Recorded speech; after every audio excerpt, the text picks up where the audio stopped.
For every young person the Break charity helps, there's a whole load of fundraising needed to make it happen.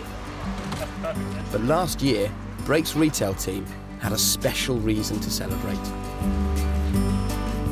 Balloons, Bucks Fizz and a custom-baked cake mark the opening of their 50th shop in East Anglia. And it gives me great pleasure. Broadcaster Stuart White was there to do the honours. This Break charity shop open.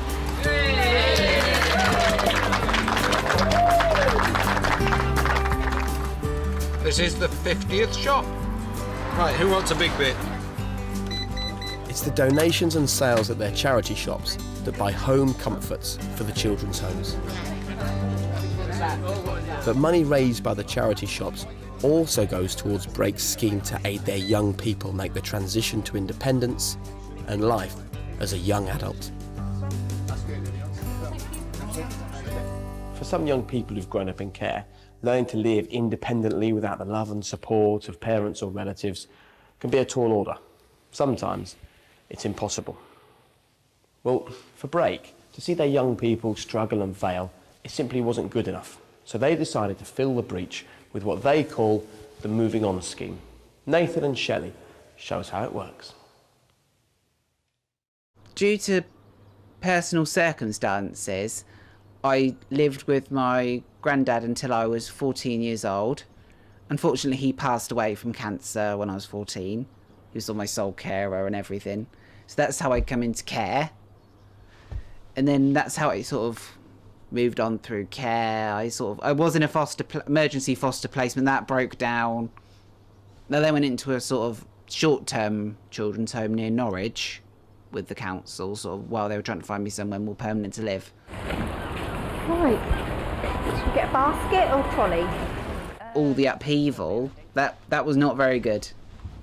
It didn't feel very good at all. After 4 years in one of Break's children's homes, the move to a flat of his own was a steep learning curve for Nathan. Carrots, onion, yeah. But Shelly from Break is always there to provide emotional and practical help. What we've done. Mark off what we've done. Me and Shelly meet up. We sort of go to the shop. We have a look round, see what I fancy. We sort of look at what bargains there are, don't we? See what's on offer. I like the Cathedral City. Yeah, that's good value. That's half price, so. She's here basically to help sort of me keep on budget and sort of have a healthy diet, make sure I get the right things, not just get junk. Okay. Any bacon? Okay. If you think I've got enough money to have them. Yeah. Like you said, there is 2 packs, and I There's do 2 like the packs, smoke. so you wouldn't have to buy one next week. When I first started working with Nathan, it was lots of processed foods, the microwave meals, 2 minutes in the microwave and it was done, and garlic bread. Are you going to have a red onion or a white onion? White onion, I think. White. Fairly nice size ones. There we go. Yeah, good. So do you want to cross them off your list? I do quite like cooking. It's actually sort of like make a nice meal and like get to eat it at the end and like, ooh, that's nice. And I know I've made it myself, not just like stuck it in a microwave for 2 minutes and somebody else has or a machine has made it. And then we needed a shepherd's pie mix. Right. There it is. Look, 90p shepherd's pie. I suppose that if you know of, else knows it's sort of an autistic spectrum disorder. Sort of where you've got autism, which is quite typical, sort of like quite rigid. Asperger's is sort of the other end. Like people with Asperger's are more capable of doing things, but they need a lot more support. And mashed potatoes. But you have got peas in your freezer? I've got peas in my freezer if I fancy them. If you fancy them. Lovely. It sometimes takes me a lot longer to learn things than sort of people without Asperger's. They sort of need to be shown more times, or sort of shown more in a hands-on way. Oh, no. We tend to spend around £35. That's Nathan's limit each week. Yeah. Sometimes we spend over if there's offers on, but if there's not offers, then we try to stick within £35. Yeah, so it sort of balances itself out, like some weeks under, some weeks over, so it's... Yeah, it is. Well, we do spend roughly about 35 a week. We generally try know and keep how within. much. We're pretty on the ball. We're pretty on the ball. Yeah. Well done. Bread. Well, it worked out under £35 budget. What we normally do is £32.93. So I said to Shelly I thought it would be under, so it wasn't bad. Thank you very much. Thank you. If you hadn't had the support of Break, what do you think your situation would have been? I think I'd have struggled a lot more. A lot more. I'll keep that to one side from the shepherd's pie. Yep, lovely. That needs to go in the It was a cupboard. lot, sort of a big shock at first, sort of moving into my own place, sort of like first time I sort of lived on my own. Very suddenly going from a house that was very busy, sort of 3 other young people and sort of 3 members of staff a day, and sort of like, you know, sort of lots of hustle and bustle and noise, sort of just suddenly going on my own. Just sort of, it was very, so I remember on my first nights, it was sort of very quiet. It was sort of like, right, what do I do now? For Nathan to be put in here and there was no support was horrendous. And we was just finding that, you know, the 10 hours what we was actually supplying for Nathan actually probably wasn't even enough at that time. And you had a lot going on, didn't you, within the first few weeks of moving in. So he had a lot to contend with, really, and obviously with his Asperger's, you did struggle for a little while. Yeah, I didn't would you? say so, yeah, with money and things. Now it's sort of like, well, you've got to sort of do more things yourself. It's like, you've got to do your own shopping, your own money, your own bills, your own everything. How do you feel about that? Does it overwhelm you sometimes? And It overwhelms me a lot less than what it used to. I mean, now I've got a lot more financial backing and support in place with different things. I feel that I've got I'm sort of a lot more comfortable with everything now. Way. You've done really well, haven't We've made it work, haven't we? Yes, yes. It's not been easy at times, but we've made it work. The good things are like, say I can go out when I choose and have people round and sort of make my own plans. But so the negative things, like I say, it's sort of very quiet, and I sort of get some days where I'm sort of like, well, I don't know what to do. Now I've done everything I want to do, and now there's nothing else to do. so there is the risk is isolation. I suppose. Yeah, getting quite low and sort of then neglecting myself a lot, mainly. Well, that's what Shelley's here for, really. You sort of help me, don't you? Sort of. How do you see Shelley? I think me and a lot of other young people sort of see her as a mum figure. I mean, the countless amount of times that we've been out and sort of people say, "Is that your mum?" Yeah, I do. I was like, "I wish." I am a bit motherly. You are, and you're a Yeah. bit. You can be strict when you want to be. Yeah, I am motherly, but I think you In a need good to way. be in this job because some of our young people haven't had that nurture from a parent. And I just feel, you know, to guide them and to put sort of in the right direction, you just need to have that nurturing. Like I say, we have had our moments over the We years. have had but our moments, yeah, where we have, where Nathan's refused to do something. So I think we're getting a lot better now, aren't we, as well? Yeah. I think it's probably because I'm getting a bit more mature as well. Right, so just have a little look. Oh, yeah, that looks lovely.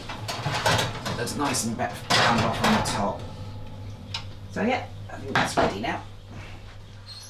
I think I've done a pretty good job. That looks nice and crispy and sort of ideal. It's not too burnt either, which is always good.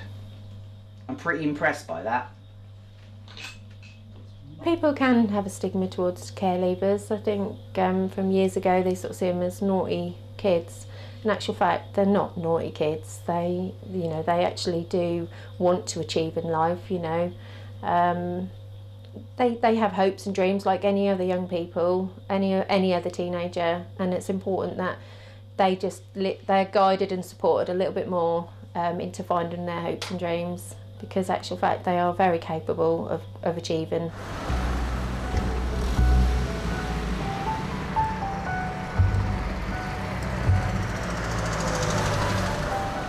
Every year, the local arts centre in Kings Lynn hope to offer a small number of opportunities for young people.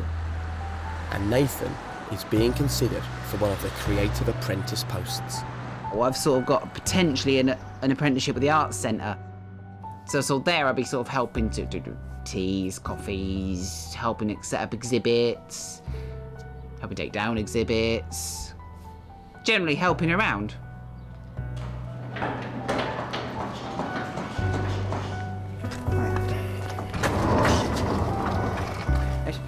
Yeah.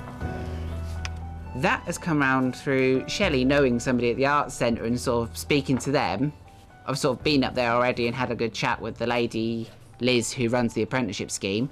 sort of apprentices in that scheme at the art centre, and she seems pretty confident about me. She sort of says I sort of come across well, and she wants me. And Shelly sold me quite well, she said as well, which is always good. 3, 2, 1. The new job is exciting and challenging for Nathan.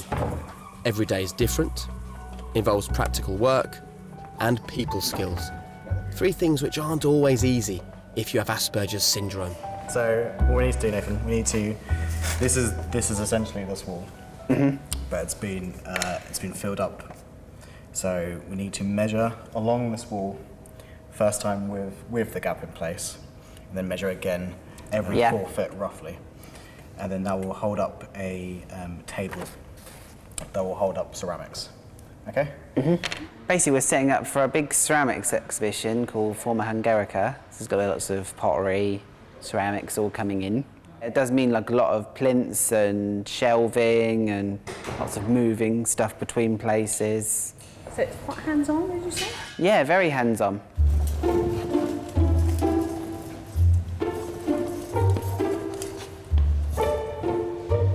It's 10. Yeah. That's it. Perfect. All of it's been quite new for me, like setting up exhibitions and moving exhibitions around, trying to plan where to put things. I've done none of that before. So it's all new experiences, really.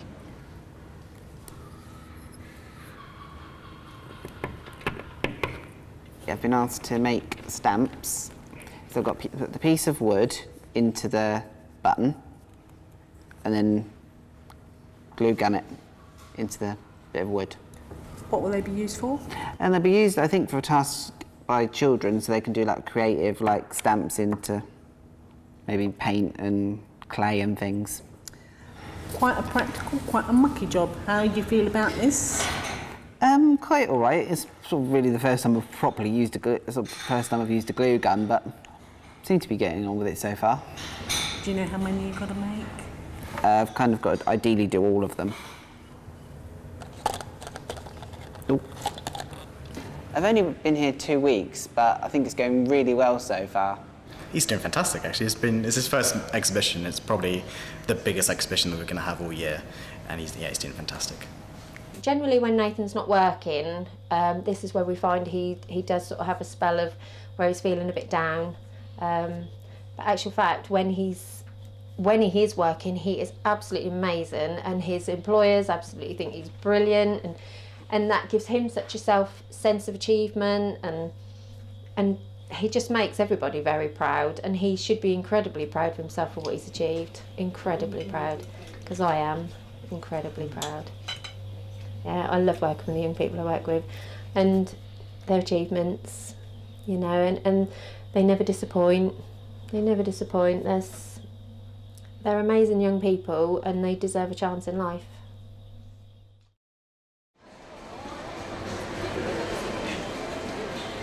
To make any art trail work, you obviously need artists. And plenty of them.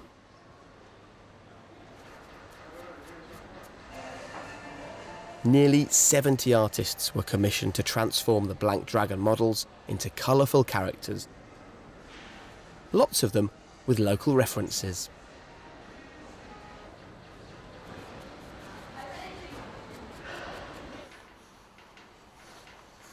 Norfolk-based mural painter Mick Richards has plenty of experience working with these large-scale art animals. This year, 3 of his designs have been commissioned. Biggles and Steampunk are now complete. The 3rd dragon, still a work in progress, is Soup Dragon, a design inspired by pop artist Andy Warhol's famous soup can screen print. Soup has taken me a little longer than I expected. I'm having to redo a little bit here and there.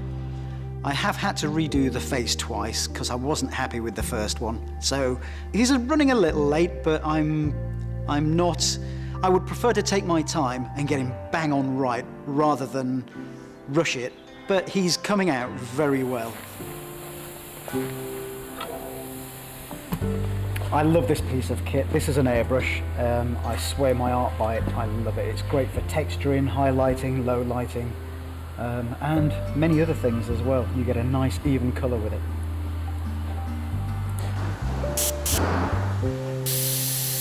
I think it is a brilliant and unique way of showing art off. Maybe it's a little big-headed, but it is such a wonderful feeling when you hear something good about your own personal artwork. It's just very, very, very fulfilling as an artist. Now this is a tricky bit. You've got to have quite a steady hand for this.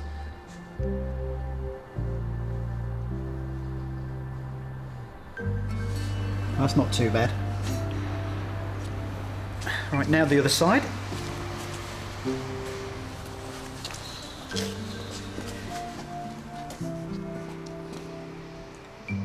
The feedback on these is tremendous. I think this kind of thing, especially for Norwich, for our area, is amazing. I think these large-scale popular art events are very good for the public and for the community. It's becoming very popular around the country, and it's nice to be part of it.